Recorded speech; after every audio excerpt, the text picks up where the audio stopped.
রাঙামাটি শহরের শিমুলতলী এলাকা ২০১৭ সালে ভয়াবহ পাহাড় ধসে এখানের ২০ বাসিন্দার মৃত্যু হয়। সে দুর্ঘটনায় জেলায় মৃত্যুর সংখ্যা দাঁড়ায় ১২০ জনে। পাহাড় হয়ে ওঠে মৃত্যুপুরী। কিন্তু শিমুলতলীর সেই জায়গাতেই ঝুঁকি সত্ত্বেও পাহাড়ের ঢালে ব্যাঙের ছাতার মতো গড়ে উঠেছে বসতি। সময়ের ব্যবধানে যেন সবাই ভুলে গেছে সেই ভয়ানক স্মৃতি।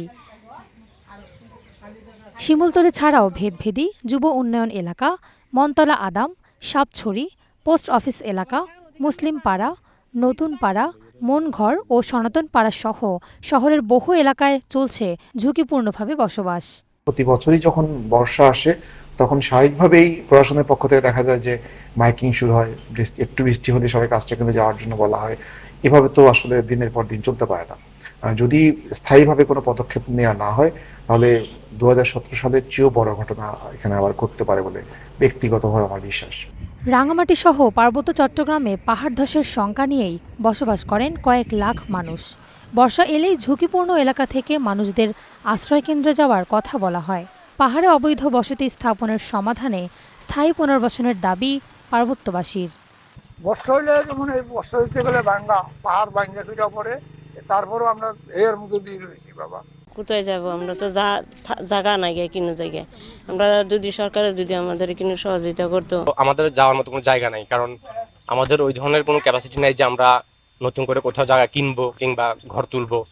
জায়গা কিনা তো দূরে থাক, ঘর তোলার সামর্থ্য আমাদের নেই।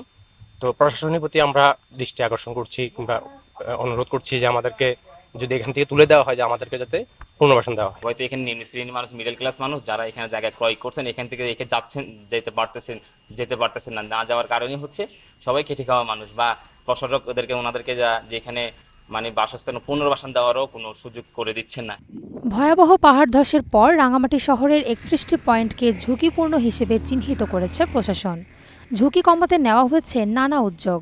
তবে সচেতনতাই হতে পারে এই সংকটের মূল সমাধান, বলছেন জেলা প্রশাসক। তাদেরকে সচেতন করা, তারা যাতে ঝুঁকিপূর্ণ এলাকায় বসবাস না করে অন্যত্র যেখানে কম্পারেটিভলি নিরাপদ এলাকা আছে সেখানে বসবাস করতে উৎসাহিত করাটাই হচ্ছে সবচেয়ে বড় সমাধান।